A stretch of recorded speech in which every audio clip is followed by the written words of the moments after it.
dum dum dum dum dum dum dum dum dum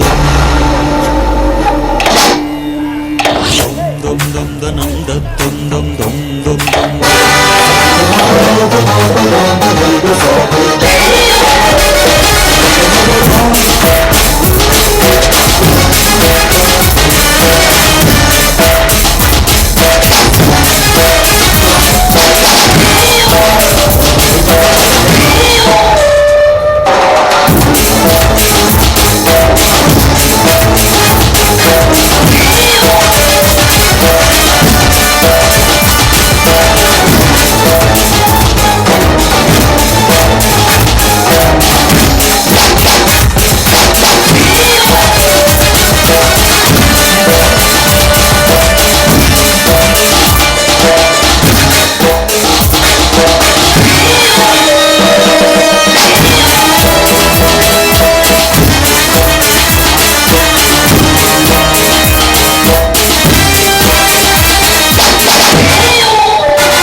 ಸೂರ್ಯರಿಗೆ ಸರ್ದಾರನಾಗಿ ಗರತಿಯರಿಗೆ ಗಂಡನಾಗಿ ಮೆರೆಯುತ್ತಿರುವ ಈ ಶ್ರೀಮಂತ ಶಿವಕಾಂತ ಗೌಡ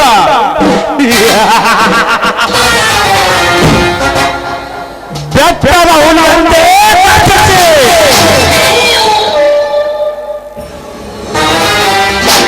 ಹಣವನ್ನು ಹೆಂಡದಂತೆ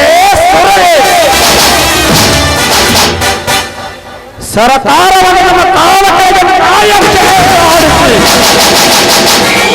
ಗಣರಾಜ್ಯವನ್ನು ರಾವಣ ರಾಜ್ಯವಾಗಿ ಮಾಡಿಕೊಂಡ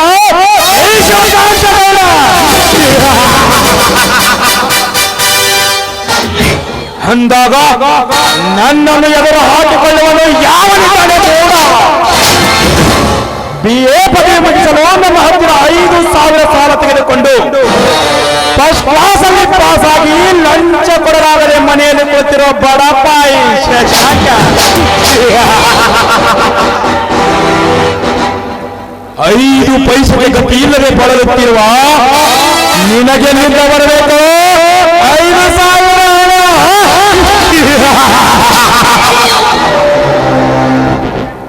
ನಾ ಹೇಳಿದ ಹಾಗೆ ಆ ಬಡಪಾಯಿ ಶಶಾಂಕ ತನ್ನ ತಂಗಿಯನ್ನು ಈ ಶ್ರೀಮಂತ ಶಿವಕಾಂತ ಗೌಡನ ಮನೆ ಕೆಲಸಕ್ಕೆ ಕಳಿಸಿಕೊಡಬೇಕು.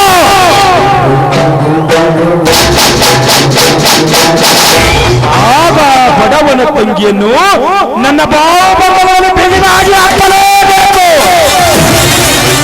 ಅದೇ ಶಿವಕಾಂತ ಗೌಡನ ಹಠ.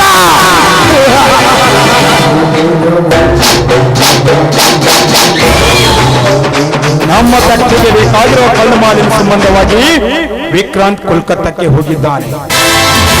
ಅವನಿಲ್ಲದೆ ನನಗೆ ಏನೋ ಕಳೆದುಕೊಂಡಂತಾಗಿದೆ. ಸ್ವಂತ ಮಗನಂತಿರುವ ವಿಕ್ರಾಂತನಿಗೆ ಈ ಮನೆಯಲ್ಲಿ ಮನ ಬಂದಂತೆ ಕುಣಿಯಲು ಸ್ವತಂತ್ರ ಕೊಡಲೇಬೇಕು.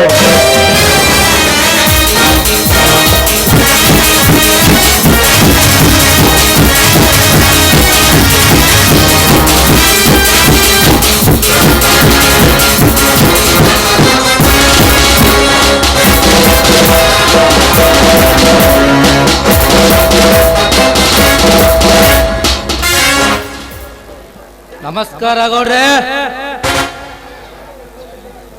ಹೋ ಇನ್ಸ್ಪೆಕ್ಟರ್ ನಮಸ್ಕಾರ. ಯಾವುದೇ ವಿಚಾರದಲ್ಲಿದ್ದೀರಾ ಗೌಡ್ರೆ?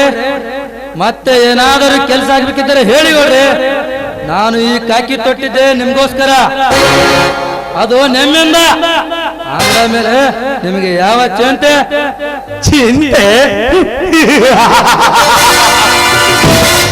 ಸೂರ್ಯಕಾಂತ್, ಚಿಂತೆ ಎಂಬ ಚಿತೆ ನನ್ನ ತಂದೆಯ ಪಾರ್ಥಿವ ಶರೀರದ ಸುತ್ತು ಬೂದಿಯಾಗಿ ಸಿರಿಕನದ ಸಾಗರದಲ್ಲಿ ಅಂದದ ಅರಮನೆಯನ್ನು ಕಟ್ಟಿಸಿ ಶೃಂಗಾರದ ಬಾಗಿಲೇ ಬಂಗಾರದ ಸಿಂಹಾಸನದ ಮೇಲೆ ರತ್ನ ಎಂಬ ಮಂಚದ ಮೇಲೆ ಸೂರ್ಯ ಎಂಬ ತಾಯಿಯ ಮೇಲೆ ಬಿದ್ದು ಸುಖ ಸಹಿಸುವ ಈ ಸಂಸಾರಕ್ಕೆ ಚಿಂತೆ.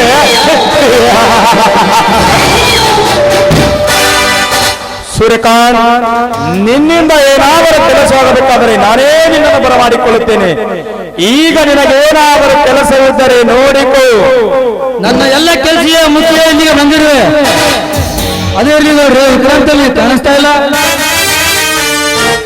ಅವನು ಬೆಂಗಳೂರಿನಲ್ಲಿರುವ ಫ್ಯಾಕ್ಟರಿ ಸಾಮಾನ್ಯ ಖರೀದಿಗಾಗಿ ಕೋಲ್ಕತ್ತಾಕ್ಕೆ ಹೋಗಿದ್ದಾನೆ. ಸೂರ್ಯಕಾಂತ್, ಅವನಿಲ್ಲದೆ ನನಗೆ ಏನೋ ಕಳೆದುಕೊಂಡಂತಾಗಿದೆ. ಅಷ್ಟೊಂದು ಭಾರವಾಗಿದೆ ಅವನ ನಿಷ್ಠೆ.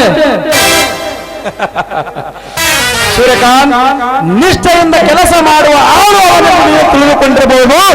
ನಾನು ನಿನ್ನ ತಪ್ಪು ಕಲ್ಪನೆ.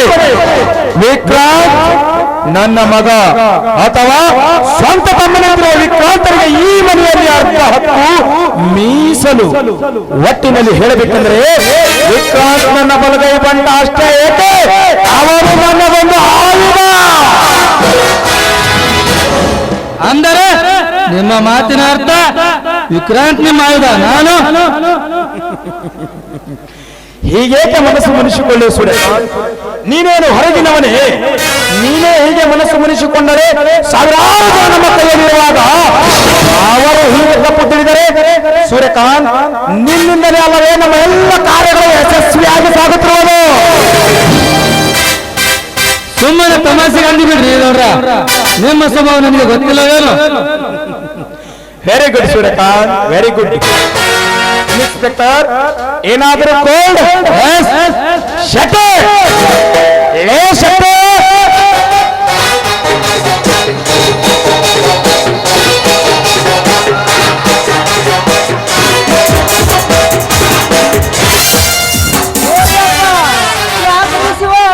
ಶಟೆ, ಒಳಗಡೆ ವಿಸ್ಕಿ ಬಾಟಲಿದೆ, ತೆಗೆದುಕೊಂಡು ಬಾ.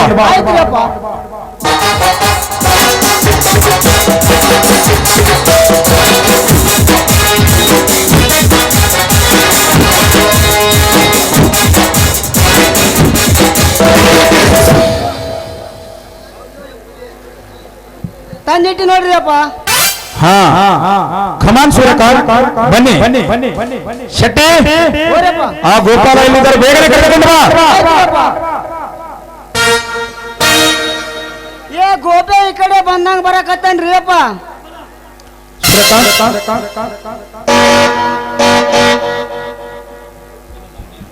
ಯಾಕೋ ಶಕ್ತಿ ಹೆಂಗೈತಿ ಮೈಯಾಗ? ತಿಂಡಿ ಬಂದು ಜರ ಗೋಪ್ಯ ಅಂತ ಕರಿತಿ, ದೊಡ್ಡ ಸಾಹುಕಾರ ಮಂಗ್ಯಾನ ಮಗನ ಹಂಗ. ಹೇಗೆ ಹರಟೆ ಹೊಡಿತಿರ್ತಾರೆ?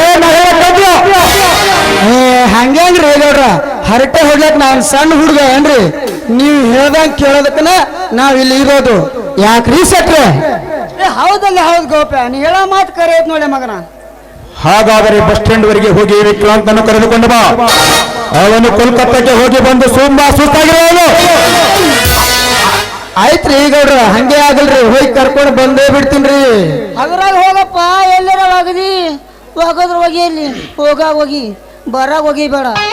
ಯಾಕಂದ್ರ ವಿಕ್ರಾಂತನ ಸುಟ್ಕೇಸ್ನ ದುಡ್ಡು ಐತೆ, ದುಡ್ಡು ಅಷ್ಟು ಇಷ್ಟ ಅಲ್ಲ, 20 ಲಕ್ಷ 20.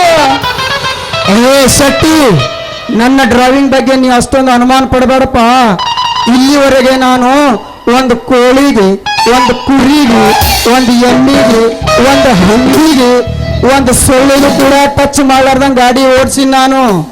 ನೀ ಏನಾರ ನನ್ನ ಡ್ರೈವಿಂಗ್ ಮೇಲೆ ಅನುಮಾನ ಪಟ್ಟಿ ನಿನ್ನ 20 ಲಕ್ಷ ಭೀಮಾ ನದಿಗೆ ಡಸನ್. ಎಲ್ಲರೂ ಹೋಗಿ ಯಾವ ಮುಗಿದಿ ಮುತ್ತಿ ಗುದಿ ಸತ್ತರ ಸಾಯಿಲೆ ಮಗನ, ಸತ್ತರ ಸಾಯಿ. ಏ ಯಾಕಪ್ಪ ಶೆಟ್ಟಿ ಹೆಂಗ್ ಕಾಣ್ತದೆ? ಗೌಡ್ರ, ಇದೇ ಖುಷಿಯಲ್ಲಿ ನನಗೇನು ಇಲ್ವಾ? ಅರ್ಥವಾಯ್ತು ಅರ್ಥವಾಯ್ತು ಸೂರ್ಯಕಾಂತ್. ಶೆಟ್ಟಿ, ಹೋರಪ್ಪ, ಒಳಗಡೆ ದುರ್ಗಿ ಇದ್ರಲ್ಲ, ಅದಾಳೇನು? ಅಕ್ಕಿನ ಮಾಮೂಲಿನ ಕೊಟ್ಟಿಡ್ರಿ, ಅಕ್ಕಿ ಲೋಕಲ್ರಿ. ಆ ದುರ್ಗಿ ಮಾಮೂಲಿ ಆಮೇಲೆ ಕೊಟ್ರಾಯ್ತು, ಮೊದಲು ಇನ್ಸ್ಪೆಕ್ಟರ್ ನನ್ನ ಭೇಟಿ ಮಾಡಿಸೋಲ್ಲ. ಬರ್ರಿ ಶಿವ, ಬೆಟ್ಟಿ ಅಷ್ಟೇ ಆಗ್ರಿ, ಎಲ್ಲ ಕೆಲಸ ಮುಗಿಸೇ ಬರ್ತೀನಿ. ಸೆಟ್ಟೆ ಹೋರಿ, ಮಾಲು ಫಸ್ಟ್ ಕ್ಲಾಸ್ ಆಗಿರ್ಬೇಕು. ಅದೇನ್ ಕೇಳ್ತೀರಿ ಶಿವ?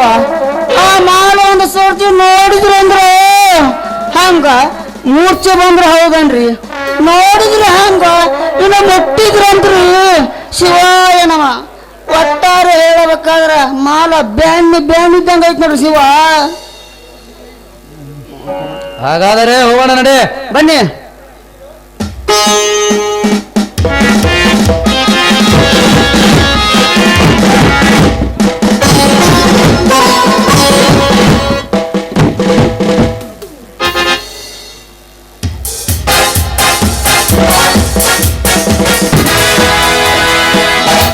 ನಮಸ್ಕಾರ ಶಿವಕಾಂತೇಗೌಡರಿಗೆ.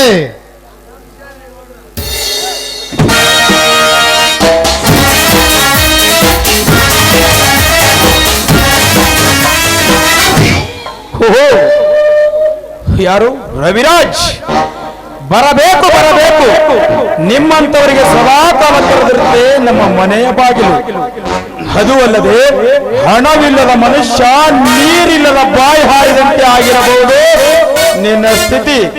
ರವಿರಾಜ್, ನಿನಗೆ ಎಷ್ಟು ಸಾಲ ಬೇಕು ಕೇಳು, ನೀನು ಕೇಳಿದಷ್ಟು ಕೊಡಲು ಸದಾ ಸಿದ್ಧ ಈ ಶಿವಕಾಂತ ಗೌಡ.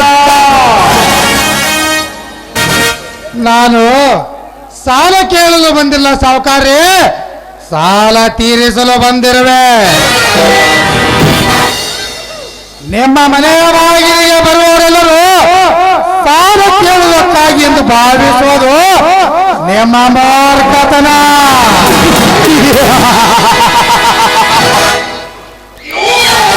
ರವಿರಾಜ್, ಸಾಲವನ್ನು ಸಾರಾಳ್ಯಕ್ಕೆ ಸೋರೆ ಮಾಡಿ ಈ ಸರದಾರ ಶಿವಕಾಂತ ಗೌಡ ಅಂದ ಮೇಲೆ ನನ್ನ ಮನೆಗೆ ಬರುವರೆಲ್ಲರೂ ನಿಮ್ಮಂತವರು ಭಿಕ್ಷೆಗಾರರೆಂದು ಭಾವಿಸುವಲ್ಲಿ ತಪ್ಪೇ ಗೌಡ, ನಾನಿಗೆ ಬಿಜಾಡಿ ಮಾತನಾಡು. ಸಿರಿತನದ ಸ್ವತ್ತಿನಲ್ಲಿ ಸಿಕ್ಕಂತ ಮಾತನಾಡಿದರೆ ಪರಿಸ್ಥಿತಿ ಗಂಭೀರವಾಗಿದ್ದು ಎಚ್ಚರ.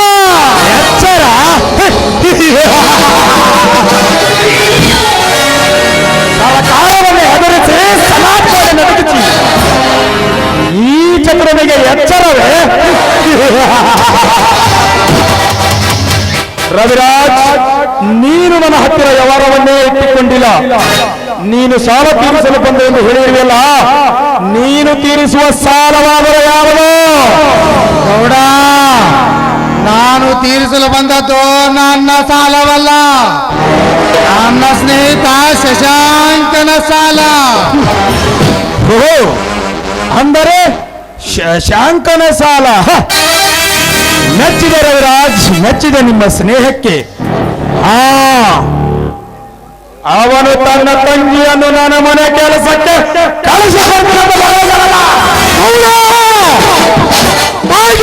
ಮಾತನಾಡು ಶಿವಕಾಂತಗೌಡ. ಸಿರಿತನ ಸ್ವತ್ತಿನಲ್ಲಿ ನೀನು ಅನ್ಯಾಯ ಮಾಡುತ್ತಿರಬಹುದು, ಆದರೆ ಬೆವರು ಸುರಿಸಿ ಕಷ್ಟಪಟ್ಟು ಶ್ರೀಮಂತರಾಗುತ್ತಾರೆ ಈ ಸಮಾಜದಲ್ಲಿ. ನಿನ್ನಂತ ಏಸಿ ಕೆಲಸ ಮಾಡಿ ಬಡವರ ಕಣ್ಣಲ್ಲಿ ನೀರು ತರಿಸಿ ಬಂಡರೆನಿಸಿಕೊಳ್ಳುವ ಷಂಡರು ನಾವಲ್ಲ.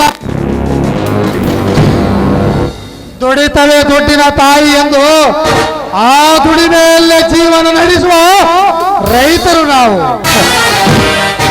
ನಿನ್ನಾಗೆ ಭೂಮಿ ತಾಯಿ ಬಲಿತ ಆ ತಾಯಿ ಗಂಡರು ನಾವಲ್ಲ. ಪ್ರಕಾಶಗೌಡ, ಈ ಕೊಟ್ಟ ಸಾಲ 5,000. ಶಶಾಂಕ ನನಗೆ ಕೊಡಬೇಕಾಗಿರೋದು 5,000 ಅಲ್ಲ, 15,000. ಸಾಲ ತೀರಿಸಲು ಬಂದ ದಾನಸೂರ ಕರುಣ.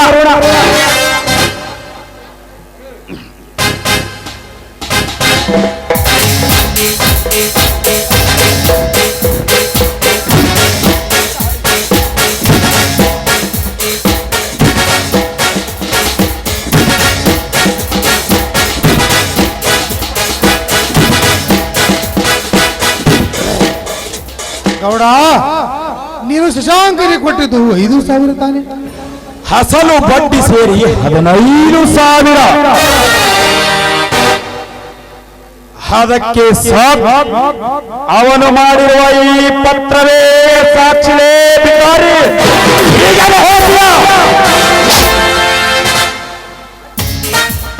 ಗೌಡ, ಸುಳ್ಳು ಸಾಲ ಕೊಟ್ಟು ಕೈ ನೀಡಿ ಆ ಬಟ್ಟಿಗೆ ಬಟ್ಟಿ ತಿನ್ನುವ ಬಟ್ಟೆ